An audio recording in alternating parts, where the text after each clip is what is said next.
Good morning to all बेटे। 12th class last lecture हमने किया था गॉस थ्योरम एंड उसी की एप्लीकेशंस अभी हम करेंगे। गॉस थ्योरम से हमने क्या निकाला था? गॉस थ्योरम से हमने निकाला था net flux E dot ds is equal to q by epsilon not, right. उसी की एप्लीकेशंस करेंगे। 4-5 एप्लीकेशंस हैं तुम्हारे सिलेबस में, सारे के सारे हम करेंगे। फर्स्ट है electric field intensity due to an infinite long uniformly charged wire. Field intensity आपको फाइंड आउट करनी है। तो फील्ड इंटेंसिटी तो हम बहुत पहले से फाइंड आउट करते आ रहे हैं। E is equal to KQ upon R² हमने निकाली है फील्ड इंटेंसिटी। बट वो जो फील्ड इंटेंसिटी थी हमारी, वो हमारे पास पॉइंट चार्जेस की वजह से हमने फील्ड इंटेंसिटी निकाली थी। अगर नंबर ऑफ पॉइंट चार्जेस में है तो भी हमने फील्ड इंटेंसिटी वहां पे फाइंड आउट कर ली थी। अगर चार्ज डिस्ट्रीब्यूशन है आपके पास, हमने बेसिकली 3 डिस्ट्रीब्यूशंस पढ़े हैं। कौन कौन से? लीनियर चार्ज डिस्ट्रीब्यूशन, जिसमें चार्ज आपका एक स्ट्रेट लाइन के अलोंग यूनिफॉर्मली डिस्ट्रीब्यूट होता है। दूसरा पढ़ा था हमने सरफेस चार्ज डिस्ट्रीब्यूशन, जिसमें चार्ज आपका सरफेस पे यूनिफॉर्मली डिस्ट्रीब्यूट होता है। उसी का हम एक एग्जांपल यहाँ पे लेंगे। एप्लीकेशंस में electric field intensity due to thin infinite sheet, right. And third पढ़ा था हमने volume charge distribution. Volume charge distribution हमने कहाँ लिया था? स्फीयर में। क्लियर है?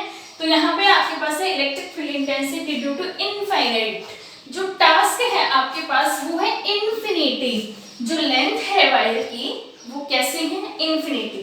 ठीक है, आपके पास कुछ इस तरह की डिस्क्रिप्शन है। एक वायर आपको दे रखी है इस तरह से, हैविंग लेंथ इन्फिनिटी। इन्फिनिटी का मतलब इस तरह से आप शो कर सकते हो, एंडलेस लेंथ है यहाँ पे। ठीक है, यूनिफॉर्मली चार्ज्ड है। सपोज करो पॉजिटिवली चार्ज्ड है, जरूरी नहीं है पॉजिटिव हो, आप नेगेटिव भी ले सकते हो। सिर्फ फर्क किसमें आएगा? इलेक्ट्रिक फील्ड की डायरेक्शन आएगी। पॉजिटिव है तो आउटवर्ड और नेगेटिव है तो इनवर्ड हो जाएगी।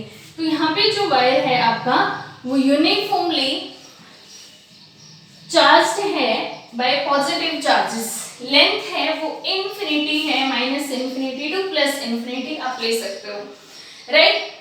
कैसे फील्ड निकालें? फील्ड इंटेंसिटी हमें फाइंड आउट करनी है। कैसे फाइंड आउट करें?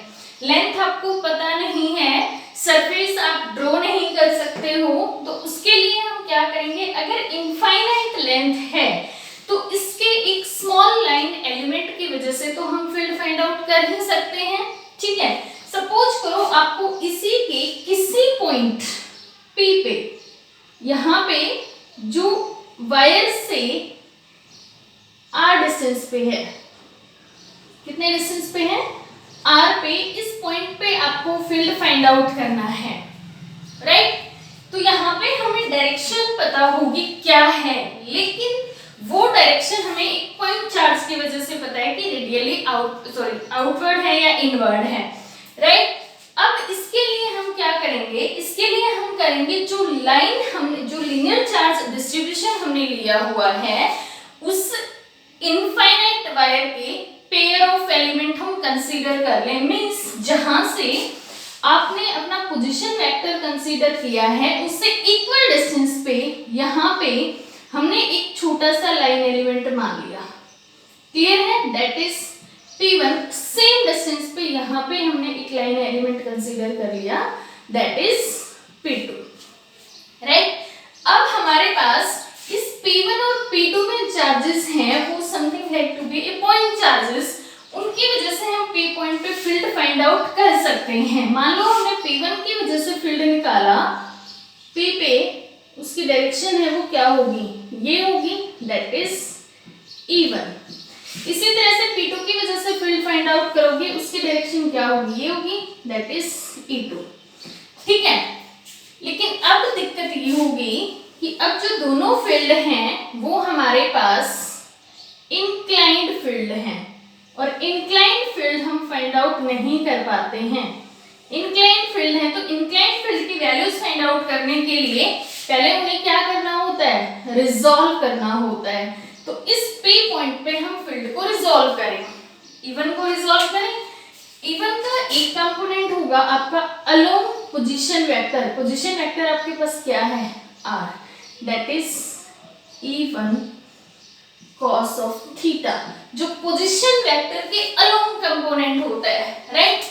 एंड दूसरा जो कंपोनेंट है इधर है E1, तो ये होगा E1 साइन ऑफ थीटा, जो पोजीशन वेक्टर के परपेंडिकुलर कंपोनेंट है। क्लियर।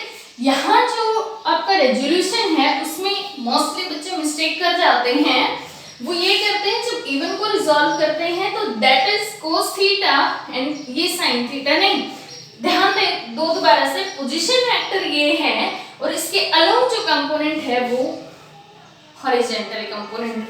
अगर आप इसको चाहो कोस थीटा साइन थीटा, नहीं तो इसको एच लिख दो हॉरिजॉन्टल और इसको वर्टिकल लिख दो।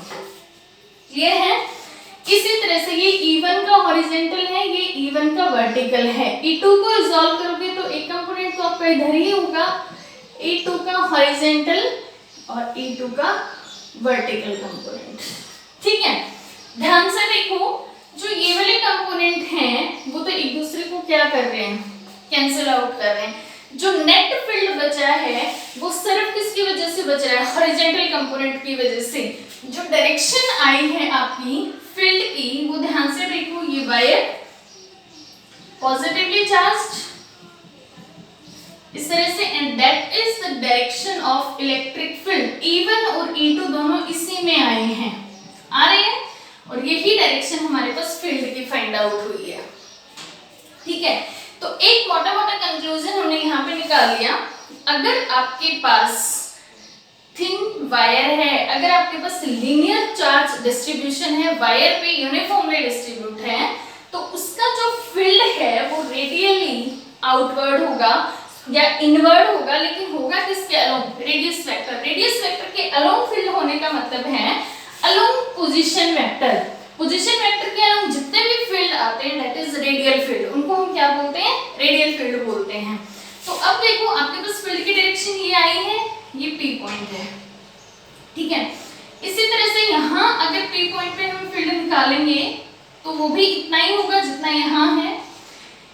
इसके P पॉइंट पे अगर हम फील्ड निकालेंगे तो वो भी उतना ही होगा जितना यहाँ पे है। इस तरह से इस वायर के up and down r distance पे फील्ड की वैल्यू सेम मिलेगी आपको।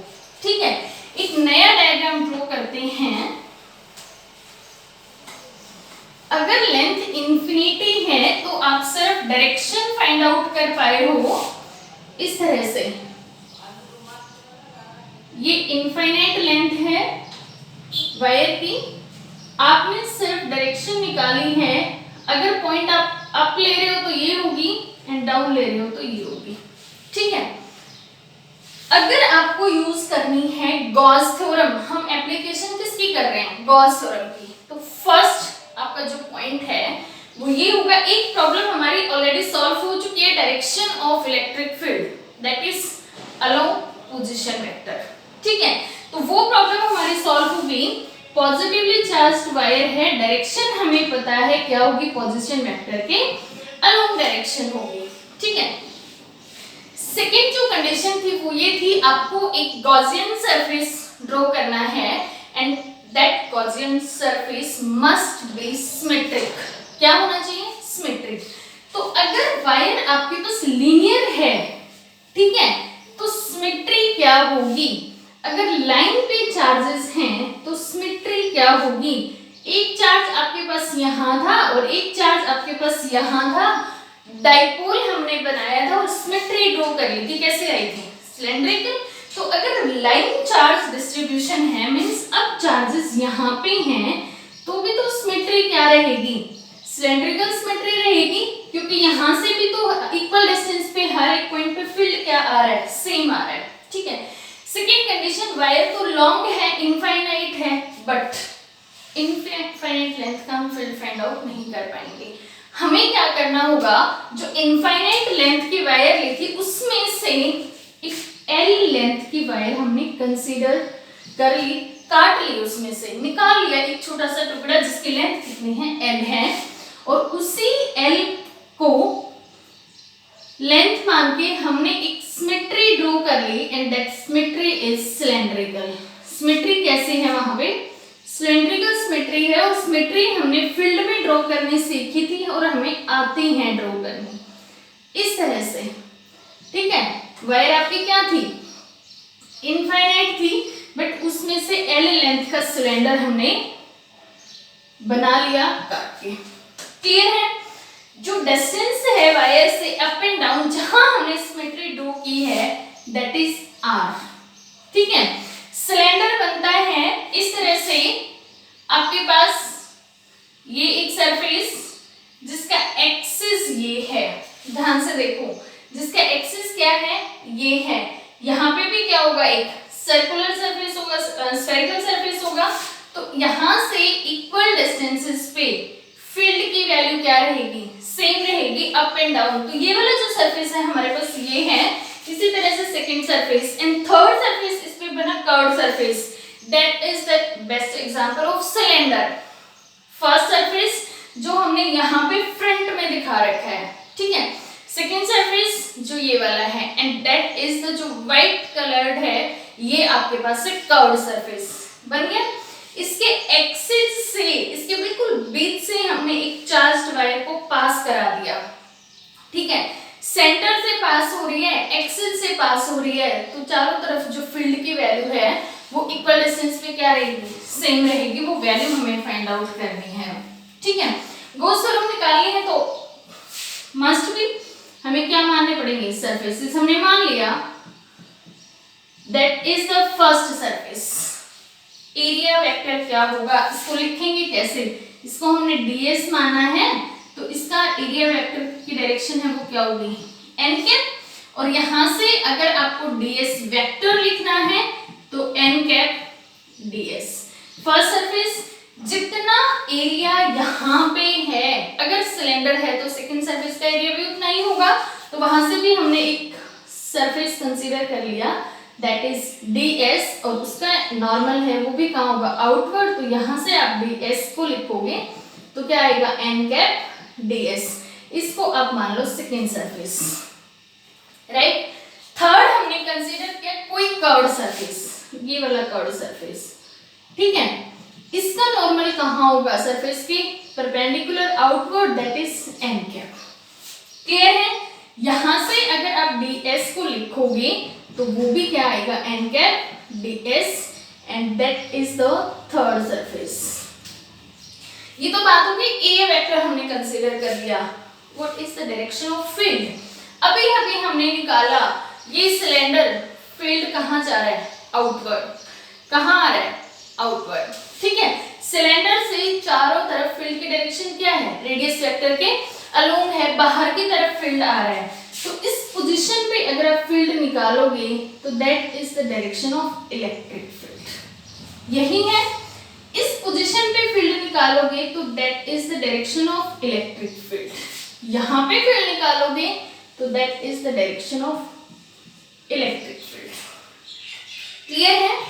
अब यहाँ पे आपको देखना है, चार्ज है वो लीनियर चार्ज डिस्ट्रीब्यूशन है, तो यहाँ पे डेंसिटी कौन सी होगी, लीनियर डेंसिटी होगी।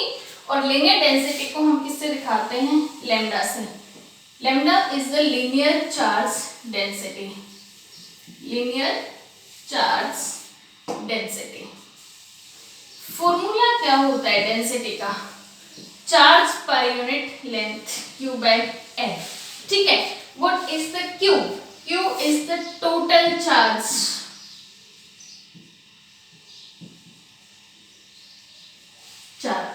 ठीक है, जो हमने इनसाइड क्लोज्ड सरफेस कंसीडर किया हुआ है। जो वायर है हमारी वो कहाँ है, सरफेस के अंदर है। क्यों, क्योंकि अगर क्लोज हम चार्ज को नहीं करेंगे, इनक्लोज्ड जब तक हमारे पास चार्ज नहीं है, तो गॉस थ्योरम हम अप्लाई नहीं कर सकते हैं। तो गॉस थ्योरम अप्लाई करने के लिए हमने इसको क्या किया, एक सरफेस में क्लोज्ड कर दिया। इन सरफेस की सिमेट्री हमारे पास है सिलेंड्रिकल सिमेट्री, ठीक है। गॉस थ्योरम क्या कहती है, गॉस थ्योरम ये कहती है कोई भी close surface net flux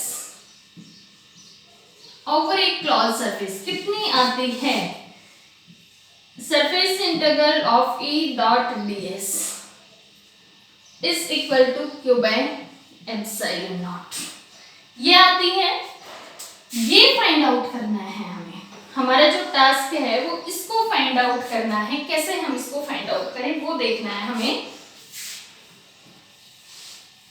E dot ds is equal to Q by epsilon naught, इसको यहाँ कहीं लिख के छोड़ देते हैं। E डॉट ds और एक क्लोज्ड सरफेस, सरफेस इंटीग्रल हमने लिया है Q by epsilon not and that is goes theorem. ये हमारे पास क्या थी, गोस थ्योरम थी। हमें ये वाला परफॉर्म करना है क्योंकि फील्ड इसमें है, इलेक्ट्रिक फील्ड इसमें है और हमें फाइंड आउट क्या करना है, इलेक्ट्रिक फील्ड फाइंड आउट करना है। ठीक है, तो E डॉट ds हम निकालते हैं over a close surface. E dot ds complete surface का फील्ड कैसे निकालोगे, electric field of first surface E dot ds plus electric field of second surface E dot ds plus electric field of second third surface. ठीक है, अब ध्यान से देखने की जो चीज है वो ये है, हमें total flux, net flux find out करना है। फर्स्ट सरफेस पे कितना है, सेकंड पे कितना है, कर्व पे कितना है, सब पे सेम होगा। कर्व पे यहाँ मानोगे, यहाँ एरिया मानोगे, यहाँ एरिया मानोगे।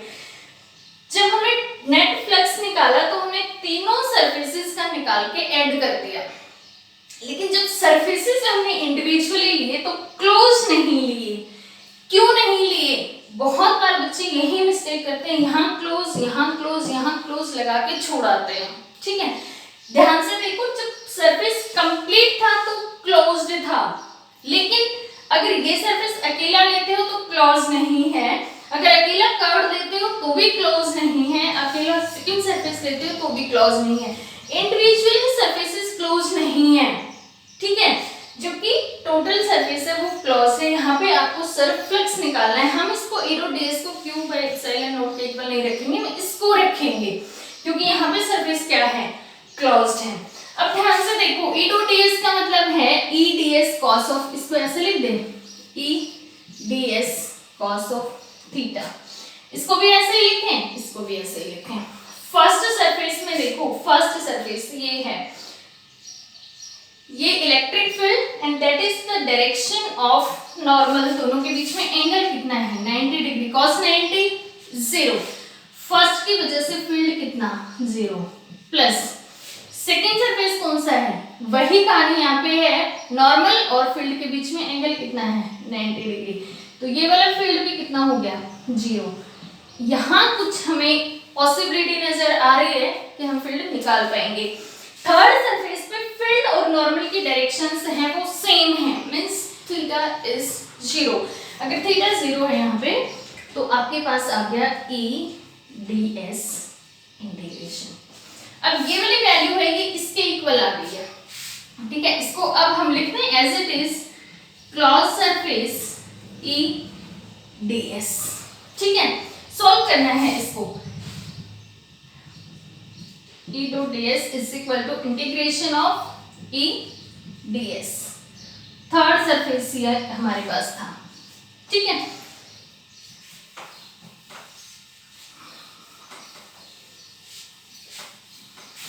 E डॉट ds और एक close surface is equal to E ds। E को हम बाहर ले आए and ds is the area of that curved surface। E ds is the area of that curved surface। ध्यान रखना है, टोटल एरिया कई बार लिखाते हैं बच्चे, total area of close surface नहीं, सिर्फ इसका है कर्व्ड सरफेसेस का, ये एरिया इंक्लूड नहीं है क्योंकि इनका फ्लक्स ऑलरेडी 0 हो चुका है पहले। तो ds is the area of that curved surface और इंटीग्रेशन है तो टोटल एरिया, तो इसको आप पूरे को लिख सकते हो total area of curved surface, total area of curved surface, right. तो एरिया कितना होगा कर्व्ड सरफेस का, E इंटू में 2 पाई RL, यही होता है, निकाला है हमने। E dot ds is equal to 2 pi RL आ गया, इसको हम यहाँ से उठा के रख दें यहाँ पे, E इंटू में 2 पाई आर एल। अब हमारी प्रॉब्लम सॉल्व होगी क्योंकि ई डॉट एस है वो किसके इक्वल है, क्यू बाई एप्सिलॉन नॉट के। तो यहां से हम रख दें क्या, ई इंटू में 2 pi R L is equal to Q by epsilon naught. ठीक है, क्या फाइंड आउट करना है, ई फाइंड आउट करना है। E is equal to q upon 2 pi R L epsilon not. Right, ध्यान से देखो, Q by L charge per unit length is the linear charge density that is lambda. तो इसको हम रख दें E इज इक्वल टू, यहाँ लिख देते हैं E is equal to lambda by 2 pi R epsilon naught. Q by L को हमने क्या लिख दिया, lambda, that is the electric field due to a uniformly charged wire. ठीक है, अब हम उस एक क्वेश्चन का सॉल्यूशन करते हैं जो तुम्हारे माइंड में डेफिनेटली आया होगा कि लेंथ हमारे पास इंफिनिटी थी, तो हमने ऐसा ऑप्शन चूज क्यों किया कि हमने लेंथ को L मान लिया। ठीक है, उस टाइम पे जब हमने कंसीडर किया तो डेफिनेटली माइंड में आया कि हमें इंफिनिटी लेंथ में पता तो नहीं है ना कि कितने लेंथ L हम ले सकते हैं। ठीक है, तो डेफिनेटली फ्लक्स या फील्ड कैसे निकाल सकते हैं, यहां देखो ध्यान से, क्या इलेक्ट्रिक फील्ड लेंथ पे डिपेंड करता है, नहीं, लैम्डा पे डिपेंड करता है। लैम्डा इज पर यूनिट लेंथ। ठीक है, पर यूनिट लेंथ का हम फील्ड फाइंड आउट कर सकते हैं, तो इलेक्ट्रिक फील्ड हम इनफाइनाइट का भी निकाल सकते हैं। तो यहां से हमें पता चल गया कि जो फील्ड हमने निकाला वो लेंथ पे डिपेंड ही नहीं करता। किस पे डिपेंड करता है, सिर्फ आर पे, बाकी सारे फैक्टर क्या हैं, कांस्टेंट हैं। आर मींस एक्सिस से या वायर से डिस्टेंसेस, कितने डिस्टेंसेस पे हम फील्ड फाइंड आउट कर रहे हैं। ठीक है, तो इनफाइनाइट लेंथ है तो हम उसको एक स्मॉल लाइन एलिमेंट में, एक स्मॉल लाइन में कंसीडर करके फील्ड निकाल लेंगे क्योंकि उसका फील्ड लेंथ पे डिपेंड नहीं कर रहा है। ठीक है, दूसरा, इसका फील्ड वेरी कर जाएगा अगर आपके पास आर वेरी करता है, डायरेक्शन वेरी कर जाएगी अगर चार्जेस वेरी करते हैं। Lambda is greater than 0 means charges हैं वो पॉजिटिव है, फील्ड है वो आउटवर्ड है। ठीक है, if lambda is less than 0 means charges हैं वो नेगेटिव है and field is inward. Clear है, किस पर डिपेंड करता है, आर पे, और वो भी इनवर्सली। राइट, तो ये आपको करना है, नेक्स्ट लेक्चर में करेंगे next application. Okay, thank you.